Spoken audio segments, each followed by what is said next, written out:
anuncia as obras da sua mão. Um dia discursa outro dia, e uma noite revela conhecimento a outra noite. Não há linguagem, não há palavras, e deles não se ouve nenhum som. No entanto, por toda a terra se faz ouvir a tua voz, e as suas palavras chegam até os confins do mundo. Amém, queridos? Você pode glorificar o nome de Jesus? Pode sentar, ficar à vontade. Ficar à vontade, mas não se acomode, não. Quando falo para ficar à vontade no final da tarde, assim é meio complicado, né, irmãos?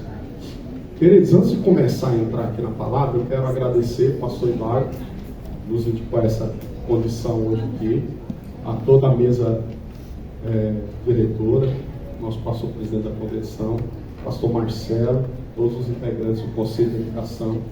Eu sei que vocês já conseguem entender a dimensão da alegria que é para nós receber. E quem trabalha com teologia, com educação, a gente se mistura com quem gosta de teologia e educação, né? É difícil a gente achar, mas quando a gente acha, a gente não larga mais. Amém? E aqui no nosso ministério nós temos como prioridade a educação e o ensino. Eu dou glória a Deus por isso. Glória a Deus pela vida do nosso pastor também.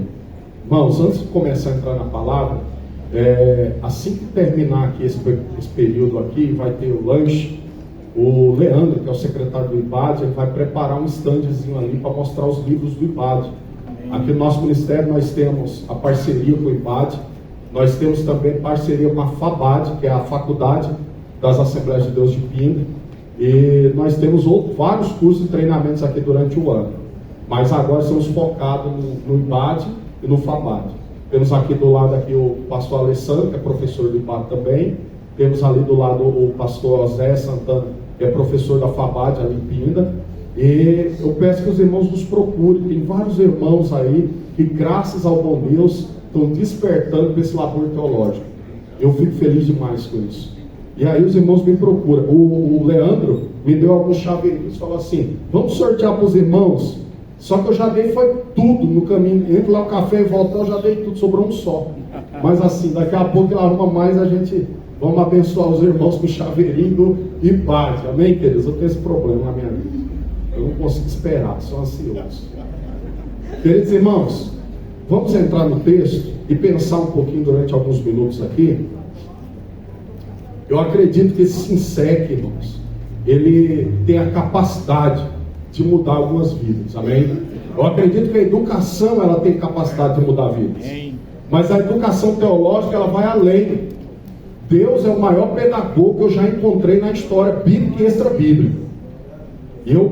Quando eu peguei esse tema, esse ano todinho aqui na nossa igreja, estamos falando de sabedoria, irmãos, eu estou extasiado de ver o quanto a nossa igreja ela ganha na hora que começa a colocar a prática da sabedoria divina em todos os nossos momentos de agendamento, de trabalho. Irmãos, Deus ele vai abençoar a igreja tem que entender isso. Aqui embaixo a gente se organiza, mas o fogo vem do céu. Aqui embaixo a gente pratica os princípios do reino, mas quem vai fazer crescer é Deus. Agora, se nós não fizermos a nossa parte, como que Deus vai fazer a dele?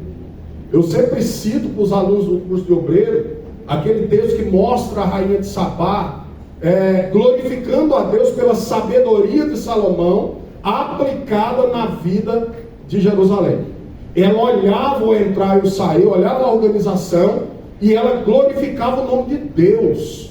Então a sabedoria de Deus derramada e projetada na vida da igreja glorifica o nome de Deus.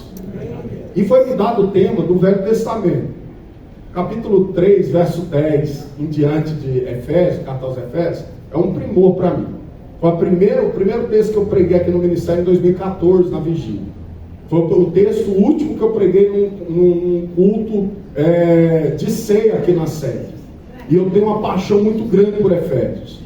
Pensar na multiforme sabedoria de Deus derramada na vida da igreja já é algo extremamente contundente, agudo para mim. Eu entendo que a igreja de Deus, quando ela recebe sabedoria de Deus para suas práticas diárias, ela se torna relevante no contexto que ela está instalada. Eu vejo isso no tempo da pandemia. Quantas pessoas bateram cabeça, perderam, diminuíram. Mas durante a pandemia, Deus foi dando graças para muitos de nós. Durante a pandemia, eu fiz uma graduação e 2 pós-graduações. Foi muito dificultoso para mim ficar parado. Eu falei, mas por que tem que ficar parado? Por que não avançamos? E eu vi durante a pandemia a gente avançar. Por quê? Porque a sabedoria de Deus nos conduz no tempo de bonança, mas também no tempo de crise. Essa é a condição que eu acredito que vai ser que vai trazer mudança para a igreja. Entender que ela está aqui para ser guiada pelo Espírito Santo de Deus. Que a nossa mente tem que ser a mente de Cristo. Pipocou para todo lado, irmãos. Técnicas de gestão de igreja. As pessoas sabem como fazer crescer o número de crentes dentro de uma igreja. As pessoas têm programas para tudo. Mas a Bíblia ainda diz de uma igreja, ainda fala de um método que não vai falhar. É oração, é palavra, é comunhão, e Deus acrescentando à igreja todo dia aqueles que se haviam de salvar. Então a igreja sabe, a igreja que atende a voz de Deus. E pensando no Velho Testamento, eu comecei a meditar e 2 semanas atrás eu dei uma aula de teontologia, que é a doutrina de Deus. Pensar sobre Deus é algo impossível, se a gente quiser, de alguma forma, colocar Deus, vamos dizer assim, debaixo do microscópio para a gente examinar suas partes. Isso não vai acontecer. A gente fala que a gente vai aprender sobre Deus como? Vendo a sua relação com a humanidade. Existe uma revelação geral. Paulo diz sobre isso lá no capítulo 1 do livro de Romanos.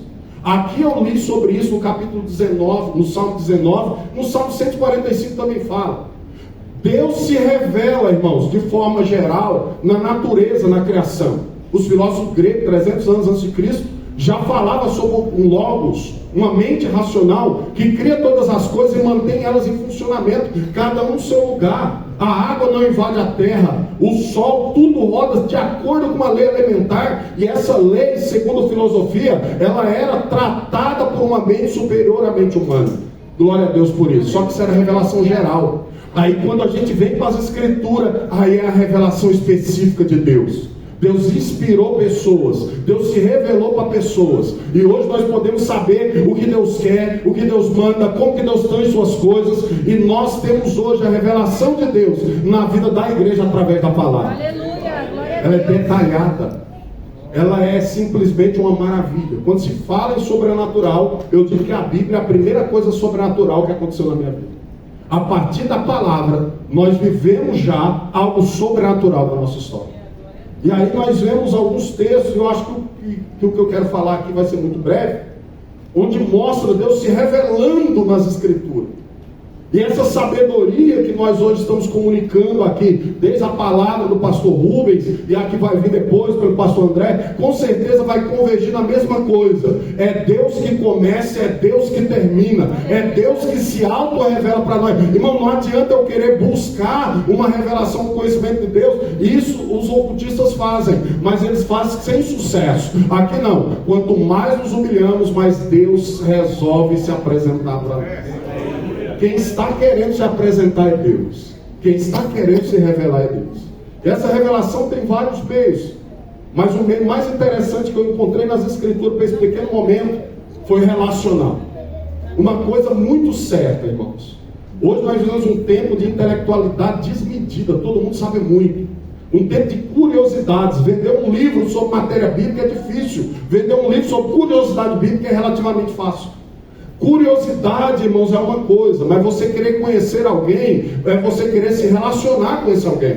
E a Bíblia, irmãos, a intenção de Deus de se auto-revelar não é apenas para que você saiba quem Ele é para que você tenha uma relação com Ele a partir do que Ele é. E quando você pega as escrituras desde Gênesis capítulo 1, você vai ver um Deus que se revela, criando, mas Ele também não vai dizer como criou. A teontologia que eu falei que eu ensinei esses dias no embate, ela vem mostrar a operação de Deus, os adjetivos, os seus nomes, os seus predicados. Ele vai falar sobre atributos comunicados e incomunicáveis. Mas em todas as coisas eu percebo que na transcendência de um Deus Todo-Poderoso, o que mais me encanta é a capacidade dele trazer até nós quem Ele é, mesmo sendo desse tamanho, que a gente chama de imanência. Então hoje aqui dentro dessa igreja, não precisa de um tratado teológico, filosófico para dizer quem Deus é. Cada um aqui já sentiu a presença dele no dia de hoje. Cada um aqui já teve uma experiência no seu trajeto de vida com ele. E a maneira como Deus resolveu se revelar. Tem muita gente que pode discursar sobre Deus, sem nunca ter tido experiência com Deus. Mas todos os homens da Bíblia, eles escreveram sobre Deus. As narrativas envolvem Deus, mas é uma narrativa de convivência. Deus fala, eles ouvem. Deus coloca a mão e resolve. E na convivência, Deus tem se revelado para você. Veja que eu estou trazendo para um prisma relacional, porque para mim é o mais importante. E a questão da revelação de Deus, ela é progressiva, ela é gradual. E se você for pensar nisso, é muito fácil para a gente até identificar isso. Porque Deus se revela no Velho Testamento de uma maneira tão simples. Você imagina a nossa mente moderna entender alguma coisa sobre Deus, já é algo extremamente impossível. Eu disse que era uma impossibilidade. Mas você imagina quando Deus começa a se revelar para Noé, Deus se revela para Abraão, Deus se revela para os patriarcas, Deus se revela para Davi. Quando Deus começa a se revelar para aquelas pessoas, como deveria ser difícil. Sabe o que tornava possível essa revelação? Porque Deus tratava eles, conversava com eles, não como Deus eterno, todo-poderoso, criador dos céus e da terra, mas tratava eles como um pai trata um filho, como uma mãe trata um filho. Era relacional também essa experiência, amém? Então nós vemos que até a linguagem que a Bíblia foi escrita, ela respeita. Durante 1600 anos, mais de 40 autores. Tinha doutores? Tinha, mas tinha boiadeiro no meio. Tinha pessoas que eram reis, e reis muito sábios. Mas tinha pessoas da simplicidade do campo. Tinha pessoas que pescavam para ganhar vida. Em todas as coisas. Aí eu gosto de Paulo, no capítulo 3, verso 16 de 2 Timóteo, quando ele diz que toda a escritura é divinamente inspirada. E por ser divinamente inspirada, não importa o mensageiro, importa quem está inspirando a mensagem. Então todo o Velho Testamento, Pedro vai explicar isso. Ela não foi composta, não foi escrita, não foi revelada por vontade de homens. Profetas, homens de Deus, colocaram no papel, falaram para a sua geração aqueles que ele tinha ouvido da parte do Senhor. E aqui eu quero trazer algo bem rápido para os irmãos. A nossa geração é uma geração que tem a Bíblia inteirinha na mão. Isso é coisa linda demais. Nós temos a revelação canônica inteira, completa. Basicamente não precisamos mais de nada. Mas tem uma coisa que a Bíblia completa, canônica, na minha mão e na sua mão, pode nos dar ainda. O que é? Se você seguir ela, os parâmetros dos nossos antepassados, dos nossos pioneiros, dos profetas e patriarcas, você vai se relacionar com Deus como ninguém antes se relacionou. Por a progressão da revelação, irmãos. Quando eu olho para Moisés, ele tinha uma revelação muito grande de Deus. Mas eu olho para Paulo, a revelação é maior. Eu olho para Abraão, ele falava com Deus, era chamado também de Deus. Foi o primeiro a ser chamado de profeta. O próprio Deus disse, é meu profeta. Porém, quando eu olho para o Novo Testamento, a nova aliança propicia que nós sejamos templo do Espírito Santo. E Deus se revela para você como nunca se revelou para Abraão. Então, quando eu olho a progressão da revelação de Deus, a sabedoria com que ele faz isso, irmãos, isso não deixa lugar para arrogância, prepotência, soberba. Por quê? Porque eu não busquei e achei. Foi Deus que me buscou e me achou. Eu não busquei e entendi. Foi Deus que se revelou, abriu tua mente, falou na tua linguagem, para que você pudesse glorificar o nome dele nos quatro cantos da terra. Ele fala com o boiadeiro entende. E quando ele chega para profetizar, diz, ei, onde tu estudou? Qual foi a tua faculdade? Qual é o teu título? De qual escola tu é? E Amós vai dizer, eu não sou profeta nem filho de profeta, não estudei escola de profeta, mas o Deus que falou comigo mandou eu vir aqui profetizar. Então isso é interessante, porque nós temos um Deus que fala. Aleluia, irmãos. Glória a Deus. A igreja só é a igreja que é hoje, poderosa, avançando. Você olha para o lado, você não vê recursos humanos, financeiros. Muitas vezes a igreja cresceu assim, mas nós temos no nosso meio um Deus que fala. Enquanto Deus estiver falando, a igreja vai estar crescendo. Enquanto Deus estiver falando, enquanto Ele se revelar, vocacionados vão levantar para fazer a obra. Tudo que Deus quis, Ele falou. E toda a revelação de Deus mudou uma geração. Não tem como Deus abrir a boca e uma geração não ser transformada.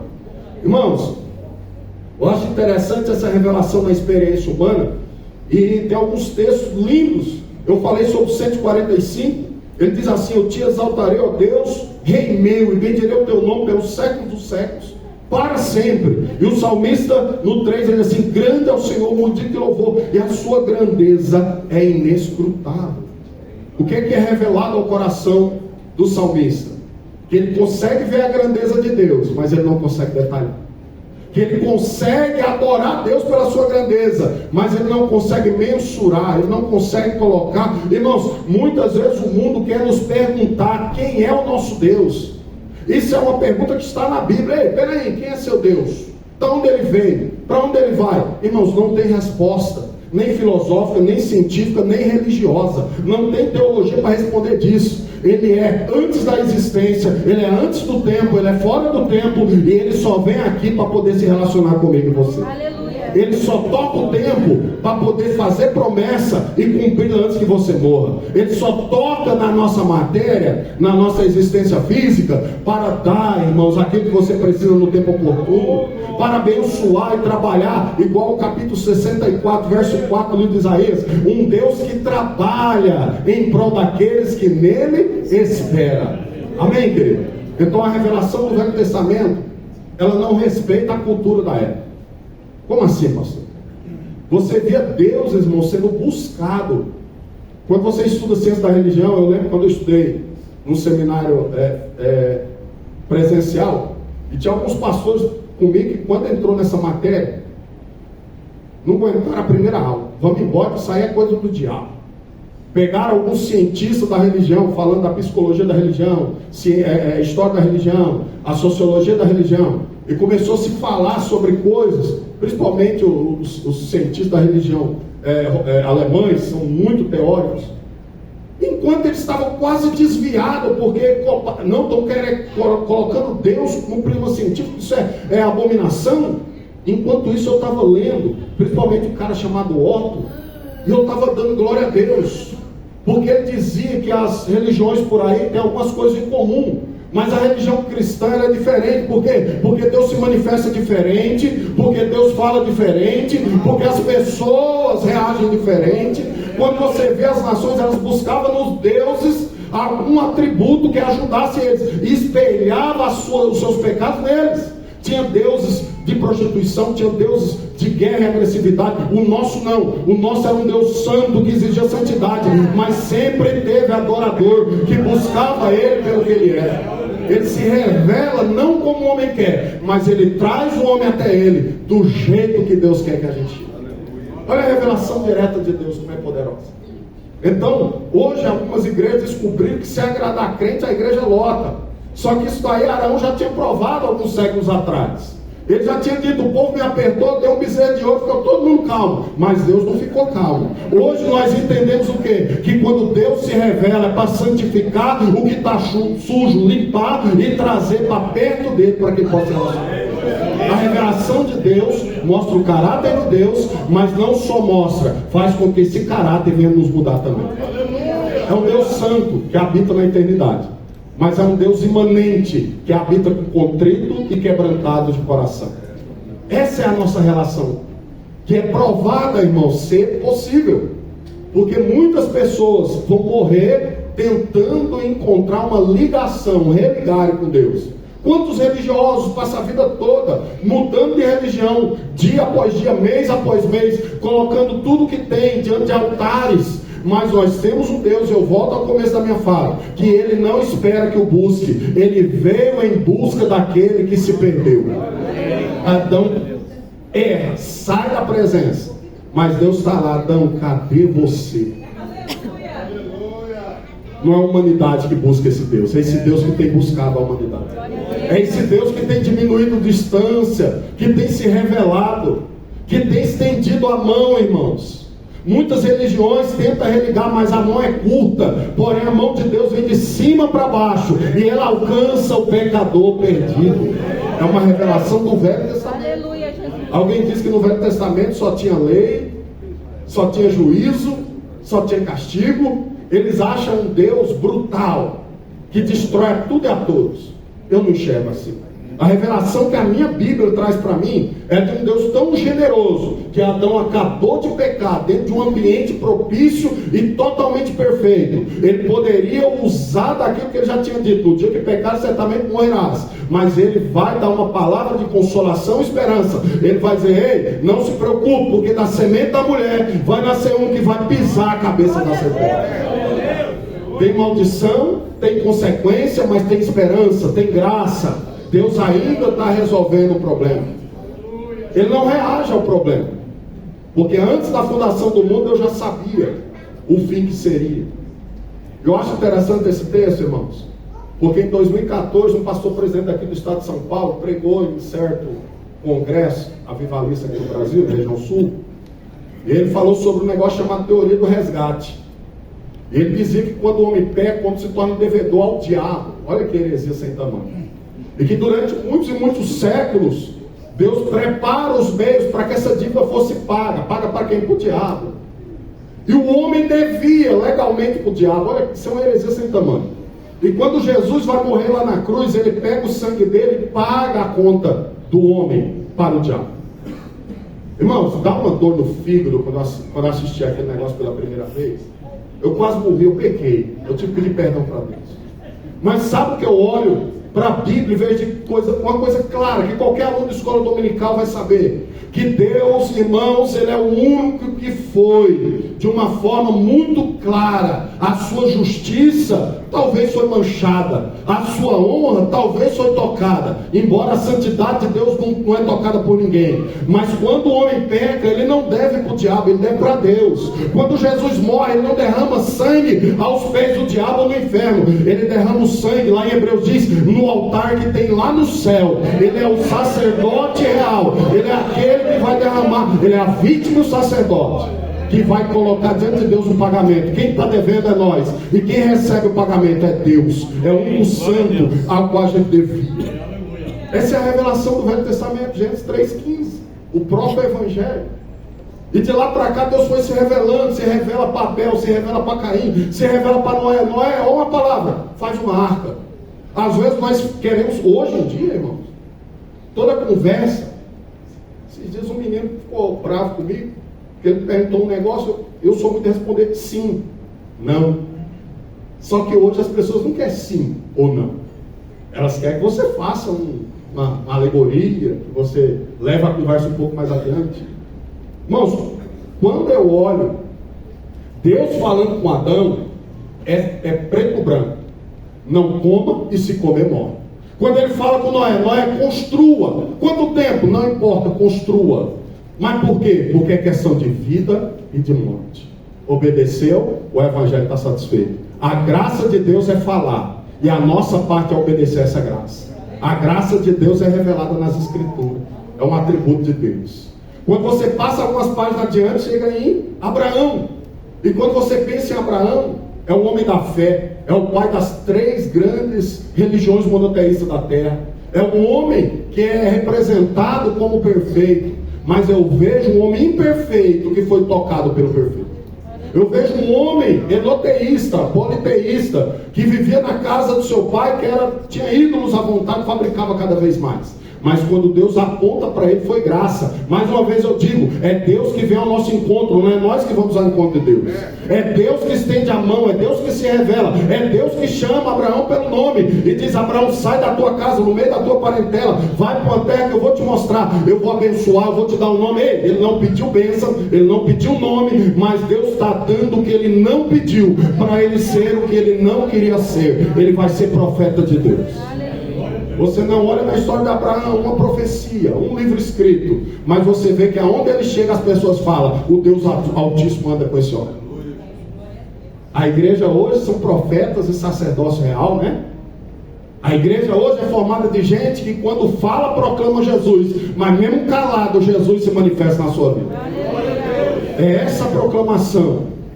Aí eu olho, irmãos, todos esses textos, eu já tirei um monte aqui porque eu sei que não vai dar. Uma revelação muito linda, específica, é Romanos 16.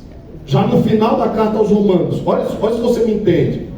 Paulo vai dizer assim: ora, aquele que é poderoso para vos confirmar, segundo o meu evangelho, e a pregação de Jesus Cristo, conforme a revelação do mistério que desde tempos eternos está oculto.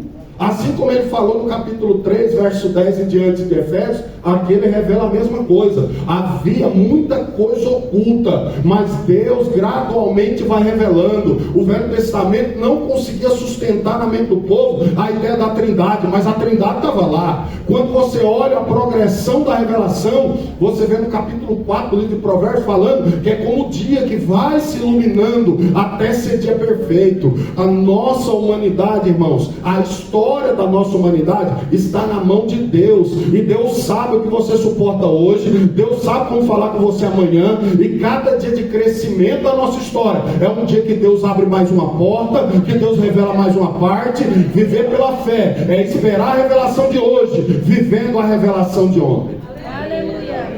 É uma coisa clara para mim.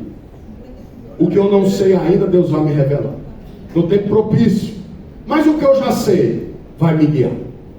Aquilo que Deus já me revelou, aquilo que Deus já mostrou. E eu falo isso porque relacionamento sem convivência não existe.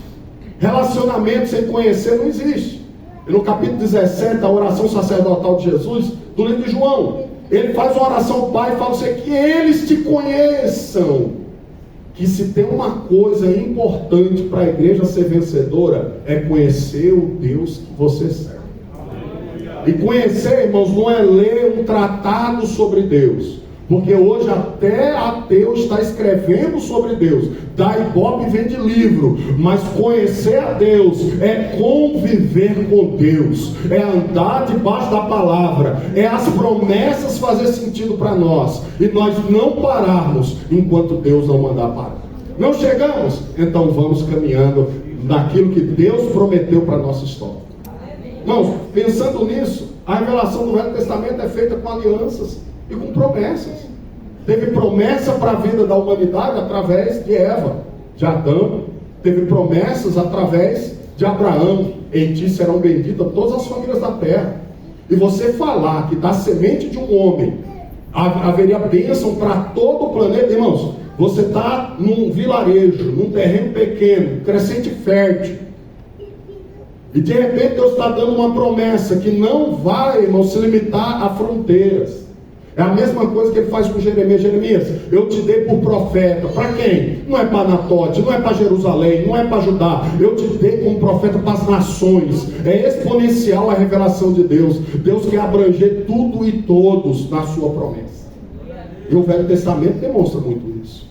Então Abraão se torna uma bênção para as famílias de toda a terra. E essa promessa é interessante você notar, que é feita a um homem idoso com uma mulher estéril e idosa.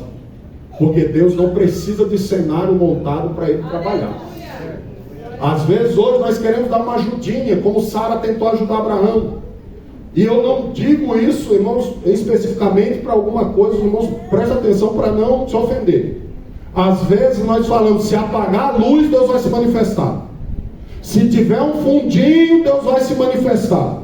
Eu sou daquela velha guarda que o pastor falou agora há pouco, que no culto de doutrina, sem um violão tocando, gente era batizada no Espírito Santo enquanto a gente pregava a palavra. Uns tempos atrás a gente foi batizada lá na porta da igreja, enquanto estava indo para casa. A mãe liga para nós: pastor, o que é que eu faço? Tem uma menina aqui no banco de trás falando em línguas, foi batizada dentro do carro. É porque Deus não depende do cenário para ele executar a vontade dele. Não precisa ter cenário. É estéril, é idoso, mas Deus está falando que vai abençoar todas as nações através da sua vida. Quando Ele fala, Ele vela pela sua palavra. Amém, queridos? Os irmãos estão comigo aí? Vai ser rápido, tem um lanche gostoso ali esperando. Aí ele fala assim: mas que se manifestou, ainda é Romanos, mas que se manifestou agora e se notificou pelas escrituras dos profetas. Uma coisa interessante, irmãos, estão hoje romantizando a burrice. Eu vou usar esse termo. Estão romantizando a anti-intelectualidade. Se você passa com o livro na mão, você é inimigo público número 1 de alguns.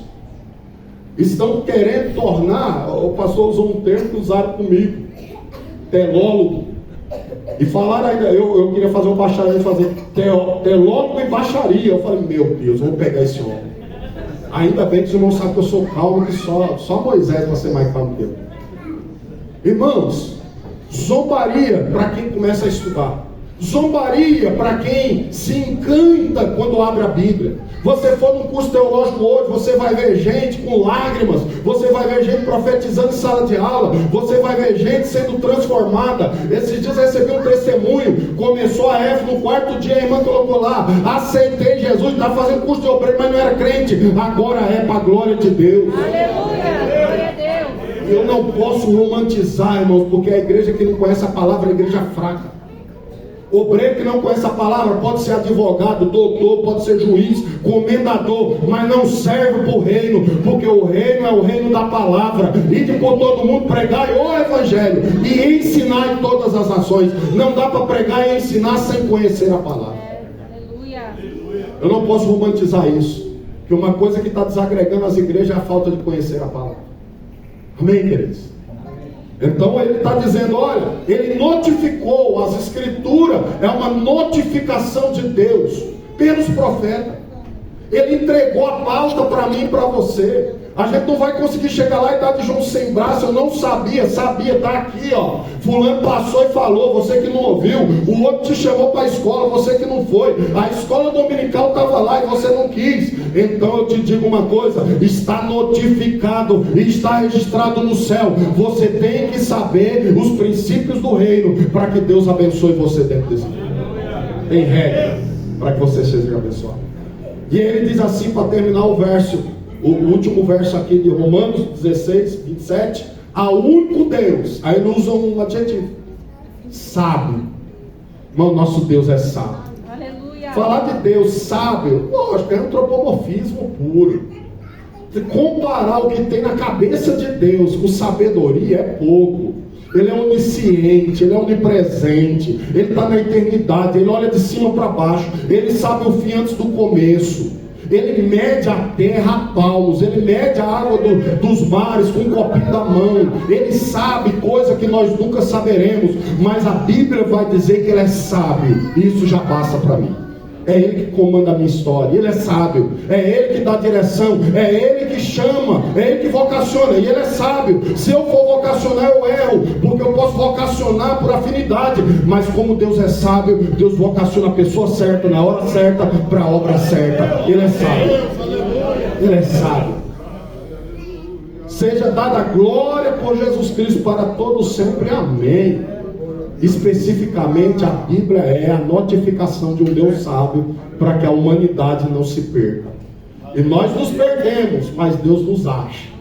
Adão se perdeu, mas Deus gritava, onde estás, Adão? Ele era sábio, ele era onisciente. Então ele não está perguntando porque ele não sabe, ele está perguntando porque ele quer que Adão diga, eu sei onde eu estou. Eu estou em pecado, eu estou num lugar de santidade que não deveria haver pecado, e eu estou escondido daquele que só me amou até hoje. Eu acho interessante isso, irmãos, porque tem muita gente, desculpa isso que eu vou falar agora, num certo sentido, tem muita gente que se acha, e quanto mais se acha, mais se perde.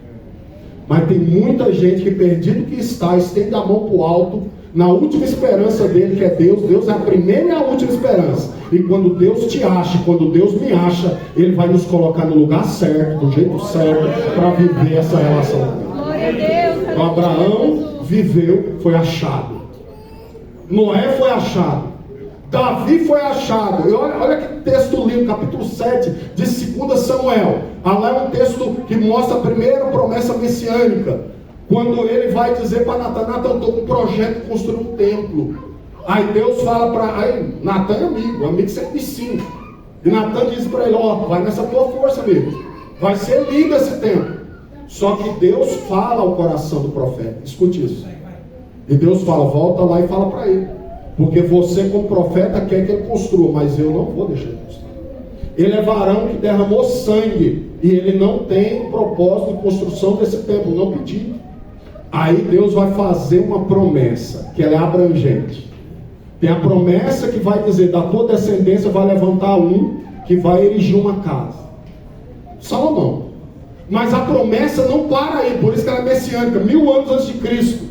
Ele está dizendo, mas no teu trono vai sentar um perpetuamente, e ele vai erigir casa para você.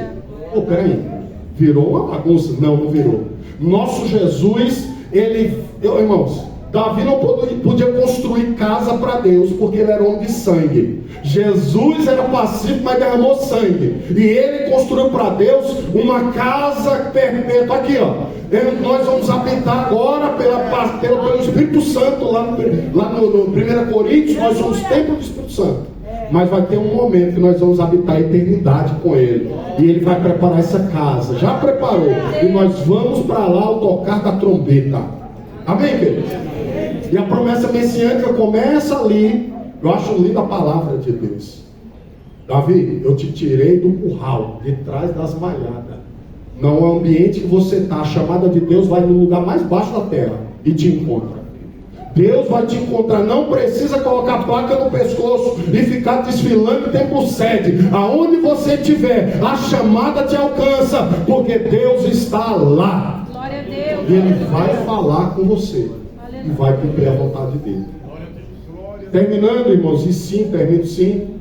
Você olha aqui, irmãos, e um texto, só vou usar para terminar mesmo. Quando fala das revelações de Deus no Antigo Testamento, a gente fala, logicamente, a autorrevelação de Deus, porque se Ele não se revelar, ninguém vai achar Ele. Se Ele não falar quem Ele é, ninguém vai entender Ele. Ele usa várias linguagens, e eu nem vou falar sobre isso, antropopatia, antropomorfismo, tem um monte de palavra bonita, só serve para ele parecer mais inteligente. Mas quando Deus resolve falar, se torna claro. Se torna claro para o pastor de ovelha, se torna claro para a viúva, se torna claro para o pequenino, se torna claro para todos. Ele encanta o mais sábio da terra, mas ele encanta o analfabeto também. Deus, ele se faz conhecer por todos. Não tem barreira, se é grande ou pequeno. Deus, ele é maior e ele se deixa conhecer. E aí eu vou usar um texto que eu até usei lá na igreja do nosso pastor Esdras lá, que é o Isaías 57:15, porque assim diz o alto e sublime, que habita na eternidade. Olha quem é. Ele é transcendente, alto e sublime. Como eu disse, não dá para adjetivar o tamanho de Deus e onde ele habita. Mas tá bom, alto e sublime, na voz de Isaías, que habita na eternidade. O que é eternidade? É um tempo fora do tempo. Einstein passaria horas tentando decifrar esse texto aqui e não conseguiria, porque ele é decifrado por gente que tem a mente de Cristo, como falou o pastor Rubens. Então ele habita no alto e sublime lugar, ele habita na eternidade, mas, olha só, cujo nome é santo, num alto e santo lugar habito, mas também habito contrito e abatido de espírito, para dar vida ao espírito dos abatidos e para vivificar o coração dos contritos. Então Deus é transcendente, mas ele é imanente também. Esse negócio de imanente a gente tira lá da filosofia. Eles pensaram, chegaram a lugar nenhum. Chegou na mão do teólogo, o teólogo falou: sei um negócio melhor para isso aí. Vamos encaixar na teologia aqui, ó. Deus está lá em cima, mas também está aqui embaixo. Deus está acima do cosmos, mas está se revelando na casa da irmã Maria. Deus está se revelando lá, mas no culto do ciclo de oração, Deus está se revelando também. Deus se revela, irmãos, e Ele se revela para pessoas de coração contrito e quebrantado. E vem o salmista dizer que contrito e quebrantado Deus não despreza. Olha que coisa boa. E a revelação de Deus passa a ser completa. Com a vontade de Deus, então, Abacuque revela 2,14. Porque a terra se encherá do conhecimento da glória de Deus, como as águas cobrem o mar. Você pode glorificar a Deus por isso? Deus quer se revelar aqui nessa igreja, Deus quer se revelar lá fora, Deus quer se revelar. Toda a terra pertence a Ele. Eu dirigi uma igreja, tinha uma irmãzinha, lá em 2010, se eu não me engano, que ela gritava assim: ô Jesus dos crentes. Eu achava bonito, sabe o que eu fiz? Comecei a imitar ela. Que a gente pega. E um dia eu estava estudando sobre Cristo, sobre a igreja, para dar uma doutrina, e eu falei: não, Jesus não é só Jesus do descrente, não. Jesus é Deus de toda a terra, Salmo 24, toda a terra. Tem gente que é ateu, mas Deus está dando sopro de vida. Tem gente que é o pior ocultista do mundo, pode estar matando criança. Nossa, que maldade é essa? Mas se Deus não está dando o alimento, quem está dando? Deus é Deus de toda a terra. Até quem não crê em Deus, vai chegar um dia que ele vai dobrar o joelho, vai abrir a boca e vai confessar que só Ele é o Senhor. A terra se encherá do conhecimento. A terra se encherá do conhecimento. E você dê glória a Deus, porque aqui dentro já está cheio do conhecimento da glória. Aqui dentro o conhecimento da glória de Deus já chegou. Aqui dentro nós já vivemos por conta desse conhecimento. Saber que o Senhor é Deus. Cada adoração aqui é por saber que Ele é Deus. Cada momento de culto, cada momento que você entrega a sua vida, é porque você raciocina e diz: ei, nem o outro tem o que o meu Deus tem, nem o outro faz o que o meu Deus faz. A revelação de Deus não é só a revelação escriturística, ela agora é experimental na minha vida e na sua vida. Nós vivenciamos essa relação. Talvez eu não consiga explicar para você dialeticamente o que Deus é de verdade, mas eu posso te chamar para caminhar uma semana comigo no culto, uma semana nas orações, uma semana nas visitações. Quando você vê Jesus curando, consolando, Jesus batizando no Espírito Santo, você vai entender que não precisa, na verdade, prescrutar quem Ele é, só precisa aceitar pela fé que Ele está se revelando para nós, na proporção da nossa fé. Amém? Você pode fazer uma oração comigo? Amém. Eu devolvo a palavra para o pastor Marcelo, já agradecendo com muito carinho. Obrigado, Jesus. Vamos, eu quero fazer um elogio. Glória a Deus. Quero fazer uma oração com você. Foi em janeiro, nós fomos no Elad. O pastor me presenteou esse ano. Outro ano eu já tinha ido com ele também. O pastor Tados foi junto. E nós conversando no quarto lá, eu falava com o Tados: Tados, olha o clima que é aqui. Olha a humildade desses servos de Deus. Pastores presidentes, pastores conselheiros. Mas você vê como Deus se manifesta na vida deles, na simplicidade. Tem muito lugar por aí que as pessoas pegam um título, um subtítulo, eu vou dizer assim, colocam um crachazinho e tem uma vaga de estacionamento na igreja. Ele já muda. Aqui Deus tem trabalhado desde a estrutura inicial. Por isso que tem essa humildade derramada aqui sobre a nossa diretoria. Porque aqui são servos que estão servindo. Amém, queridos? Deus se revelando, irmãos, aonde Ele te levar, você vai ser o mesmo. Aleluia. Deus se revelando, irmãos, em todo momento que Deus atuar na nossa vida, em todo sucesso, em todo crescimento, é o nome dEle que vai ser glorificado. E eu quero que você ore comigo. Você pode fechar seus olhos, levantar sua mão e agradecer a Deus pela revelação. Você pode dar glória a Deus, aleluia, falar em línguas. Você pode usufruir da revelação de Deus sobre a tua vida. Senhor, meu Deus e meu Pai, em nome de Jesus, Pai. Aqui tem obreiros, aqui tem irmãs, tem irmãos que vieram adorar o Teu nome, que estão sentindo a Tua presença. Pedimos que o Senhor venha se revelar ainda hoje, no final desse culto, esse seminário, que já adoramos o Senhor, que já colocamos o Senhor, Pai, em primeiro lugar. Oh, Pai, esse poder que o Senhor tem derramado no nosso meio, aqui está derramado, Senhor, da tua sabedoria do alto. Que o Senhor venha tocar cada mão levantada, que o Senhor venha abençoar, Senhor, cada coração que talvez tenha entrado aqui vazio, mas vai sair daqui cheio da revelação da tua presença. Em nome do Senhor Jesus, Pai, nós te adoramos porque te conhecemos. Em nome de Jesus. Os irmãos dão glória a Deus bem alto.